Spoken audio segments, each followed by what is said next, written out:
नमस्कार, आप देख रहे द न्यूज। आपके साथ मैं सृष्टि मिश्रा। राजस्थान का पेपर लीक और पेपर लीक माफियागिरी, ये सब पर विराम लगाने के लिए ईडी सीबीआई एक्टिव हो गई है। आपको बता दें, ताजा अपडेट सामने आ रही है।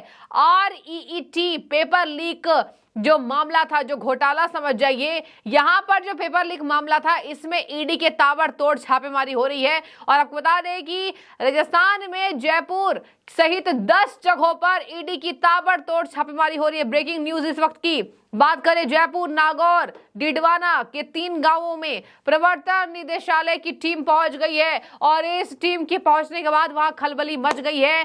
CRPF के जवान मौजूद है सुरक्षा के मद्देनजर। और अभी अभी आपको याद होगा कैसे एक लॉकर में सोने चांदी और करोड़ों कैश रखे मिले थे और किरोड़ी लाल मीणा ने जमकर ये नारेबाजी की थी कांग्रेस पार्टी के खिलाफ।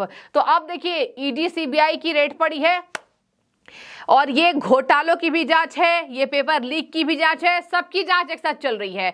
बीते 5 दिनों के अंदर ये दूसरी बार राजस्थान में यहां पर ईडी सीबीआई की रेड पड़ रही है दर्शकों। और इसी खबर से अशोक गहलोत के पूरे खलबली मची हुई है। अशोक गहलोत खेमे में अशोक गहलोत ने प्रेस कॉन्फ्रेंस किया। देखिए प्रेस कॉन्फ्रेंस पर क्या कह दिया ईडी सीबीआई को। ईडी सीबीआई की पहले तो तारीफ की, कह रहे हैं कि पूरे देश को ईडी और सीबीआई जैसे एजेंसियों पर गर्व है, लेकिन दुर्भाग्यपूर्ण है, मैं 5 करोड़ जनता का मालिक हूं, मैं एक मुख्यमंत्री हूं। राजस्थान की बात कर रहे हैं ऑब्वियसली, तो राजस्थान की बात कर कह रहे हैं कि मैं 5 करोड़ जनता का नेतृत्व करता हूं, तो मैं खुद जाकर ईडी और सीबीआई से मिलना चाहता हूं कि आखिर वो अपनी इतनी बदनामी क्यों करा रहे हैं। लोग अब ईडी सीबीआई को हल्के में लेने लगे हैं। प्रवर्तन निदेशालय का जहां काम नहीं होता है, वहां भी ईडी चली जाती है। ईडी का काम है फाइनेंशियल स्टेटमेंट को चेक करना, अगर कुछ ऊंच नीच हुई है तो। ईडी आचार संहिता लगने के बावजूद राजस्थान में ऐसे एक्टिव हो गई है। पूरे देश को गर्व है सीबीआई पर, इनकम टैक्स डिपार्टमेंट पर और ईडी पर भी, जो अपना कानून का काम करी। प्रीमियर एजेंसियां देश की है, इम्पोर्टेंस है जुडिशरी के मामलों में, उसी प्रकार से फाइनेंशियल मामलों के अंदर, इरेगुलरिटीज के अंदर, क्राइम के अंदर, तीनों एजेंसियों की इम्पोर्टेंस है। इम्पोर्टेंस खत्म होगी, क्रेडिबिलिटी कम होगी, तो नुकसान किसको है? देश को है। क्यों बनी एजेंसी है? एजेंसी जिस मकसद से बनी है, वो मकसद पूरा होगा तब देश का हित होगा। मैं आगे बताना चाहता हूं कि आप एजेंसी की क्रेडिबिलिटी नीचे जा रही है, जो नहीं जानी चाहिए। हम चाहते हैं कि आपकी विश्वसनीयता बनी रहे, बल्कि आगे और बढ़े। हम आपके साथ हैं। जहां फाइनेंशियल इरेगुलरिटी हो रही है, करप्शन हो रहा है, क्राइम हो रहा है, आप कड़ी से कड़ी कार्रवाई करो, तत्काल करो, जेल भेजो, अटैच करो प्रॉपर्टी, हम स्वागत करेंगे आपका। पर जिस प्रकार से आप इशारों पर, ऊपर के दबाव पर, तो देखिए पूरी जनता के सामने ये इशारा देने की कोशिश है अशोक गहलोत जी की कि जनता को ईडी सीबीआई पर भरोसा नहीं करना चाहिए। आपको बता दें, पेपर लीक माफियागिरी, खनन का मामला, जल मिशन में घोटाला, मतलब गांव की औरतों को जल नहीं पहुंचा, जल मिशन प्रधानमंत्री की योजनाओं में सेंधमारी की। इसी पर बीजेपी एक्टिव भी हुई कि आपने तो प्रधानमंत्री की योजना भी नहीं छोड़ी। राजस्थान में ये खबरें सामने आ रही है कि प्रधानमंत्री की एक भी गरीब कल्याणकारी योजना नहीं है जहां कांग्रेस ने घोटाला न किया हो। और यही वजह है कि वहां की जनता ने इस पर पूरा मूड बदला है और एक जल मिशन के तहत बहुत बड़ी क्षति जनता को हुई है। इसके बावजूद जनता अब कह रही है कि अब हम कांग्रेस को नहीं झेल सकते। और यही वजह है दर्शकों की लगातार ताबड़तोड़, वहां आपने देखा होगा रैलियां हुई प्रधानमंत्री मोदी की। और बीते कुछ दिनों में बीजेपी खूब एक्टिव मोड पर नजर आई। बीजेपी के सर पर यह बोझ है कि राजस्थान की जनता को कहीं ना कहीं इस बार यहां उनके फायदे के लिए काम करना है। तो जाहिर सी बात है, फायदा का काम कब होगा? जब बीजेपी आएगी। बीजेपी कब आएगी? जब टीम मेहनत करेगी, पार्टी मेहनत करेगी, अशोक गहलोत के घोटालों का राज खुलेगा। तो इसके लिए सीबीआई और ईडी की जरूरत है, जाहिर सी बात है। तो सीबीआई ईडी एक्टिव है तो अशोक गहलोत को दिक्कत हो रही है। देखिए अब अशोक गहलोत ने एक और बड़ा बयान दे दिया है कि मैं कुर्सी को छोड़ना चाहता हूं, कुर्सी मुझे नहीं छोड़नी चाहती। ये बार बार यही बात रिपीट करते हैं।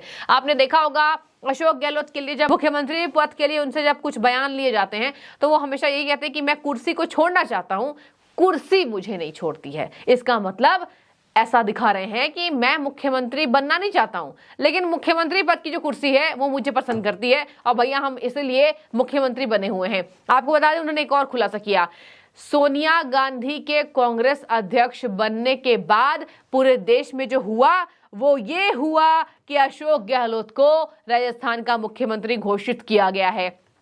अशोक गहलोत ने कांग्रेस की एक और पोल पट्टी खोली, कह रहे हैं कि कांग्रेस में मुख्यमंत्री दावेदार उम्मीदवार कभी बनता ही नहीं है। कांग्रेस में उम्मीदवार जो हो गया वो तो कभी बनता ही नहीं है, यानी कि कौन बनता है, जो गांधी परिवार के क्लोज हो। और वैसे भी सचिन पायलट उतने क्लोज नहीं है जितने अशोक गहलोत हैं। यही वजह है कि इनकी लिस्ट जारी नहीं हो पा रही। अब जरा सुनिए इनके बयानों पर। राज्यवर्धन सिंह राठौर जी, जिनको आप अच्छे से जानते होंगे, बीजेपी के युवा नेता है, खूब चर्चा में रहते हैं, पूर्व में सेना रह चुके हैं, कर्नल हैं वो। अब देखिए राज्यवर्धन सिंह राठौर ने कह दिया गहलोत साहब को 5 साल का हिसाब देना पड़ेगा।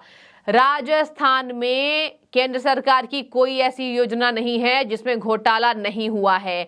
25 नवंबर को एक वोट तय करेगी, एक वोट दबा राजस्थान की कुर्सी से चले जाएंगे। उन्होंने कहा कांग्रेस की केवल एक स्ट्रैटेजी है, मोदी जी को हराना, और यही वजह है कि ये एक साथ आ गए हैं। आखिर इनकी लिस्ट जारी क्यों नहीं हो पा रही है, यानी कि इनमें जबरदस्त खिलाफत है। राजस्थान की कांग्रेस सरकार क्या छुपाना चाहती है कि उसने सीबीआई को राजस्थान के अंदर इंक्वायरी करने से मना करा हुआ है, अनुमति नहीं दी हुई।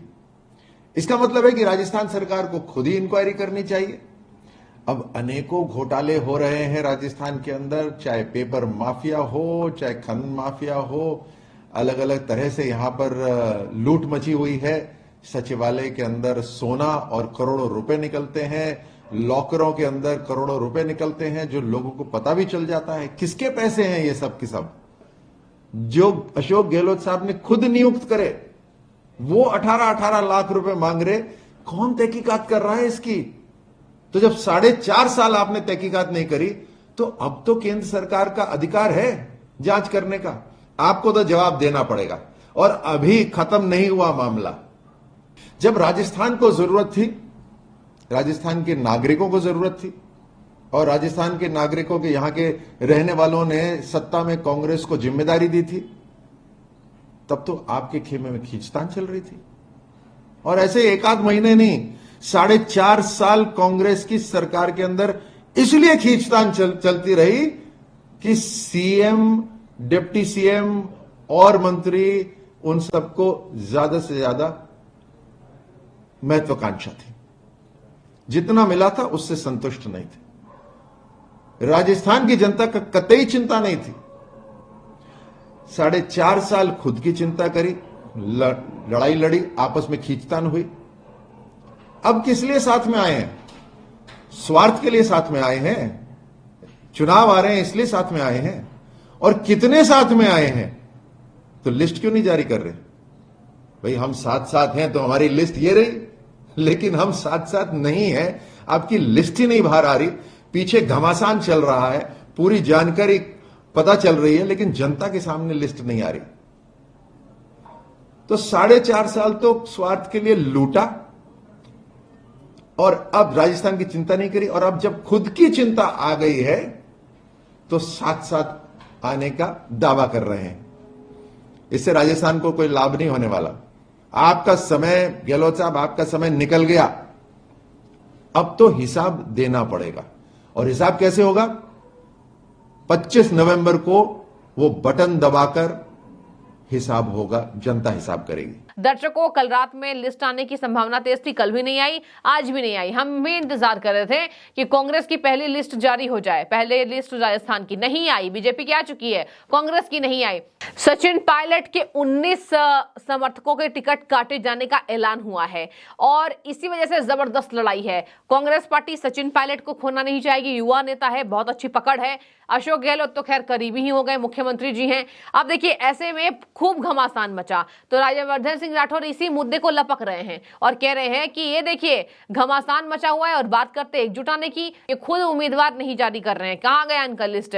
अनेक योजनाओं में अड़चन डालने वाली कांग्रेस सरकार इस बार जाएगी। जनता की सहूलियत कांग्रेस पार्टी ने रोकी है। कांग्रेस के जो लीडर्स हैं उनको आलाकमान लताड़ रहे हैं, मतलब कि लीडर्स जितने टिकट चाह रहे हैं उतने नहीं मिल रहे हैं। इसी पर घमासान पर इन्होंने बताया कि ये हो रहा है राजस्थान के अंदर, और राजस्थान में जबरदस्त अंतरकला है जो कांग्रेस पार्टी बताना नहीं चाह रही है। और इसी तरीके से आपको बता दें, इन्हीं सब जानकारियों के बाद ये तय हुआ है कि राजस्थान सरकार इस बार गिरेगी, और ये गिरने के बाद राजस्थान सरकार को एक बहुत बड़ा खामियाजा भुगतना पड़ेगा कि क्या किया जनता के साथ। राज्यवर्धन सिंह राठौर को इन्हीं सब बातों से यहाँ ये कह रहे हैं कि जनता उन्हें उखाड़ फेंकेगी। पेपर लीक माफिया, खनन माफिया, करोड़ों रुपए मिल रहे कैश में, और ईडी सीबीआई पर ये आरोप लगा रहे हैं। यहां पर जिस तरीके से ये कर रहे हैं ये गलत है, और ये बेहद गलत है, ये निंदनीय है। अशोक गहलोत को अपने कामों का हिसाब देना पड़ेगा। आगे मैं आपको बता दूं, राज्यवर्धन सिंह राठौर यही नहीं रुके, कह रहे हैं मोहब्बत की दुकान खोल रहे हैं। कन्हैया का मर्डर होता है, वहां पर नारे लगाए जाते हैं, और ये मोहब्बत की दुकान खोलेंगे। केंद्र का पैसा इस्तेमाल कर रही कांग्रेस सरकार, यहां पर एमएलए के टिकट ये नहीं काट सकते क्योंकि एमएलए इन्हें खुद काट देंगे। अगर विधायकों के टिकट कटे तो बागी हो जाएंगे कांग्रेस विधायक और कांग्रेस सरकार गिर जाएगी। यही पूरी खबर थी जो मैंने आपको पूरे विस्तार से बता दी है। राज्यवर्धन सिंह राठौर का पलटवार, गहलोत का ईडी सीबीआई पर आरोप, और आज 10 ठिकानों पर ईडी सीबीआई की रेड। बने रहिए, राजस्थान के पल पल से आपको अपडेट कराएंगे। शुक्रिया।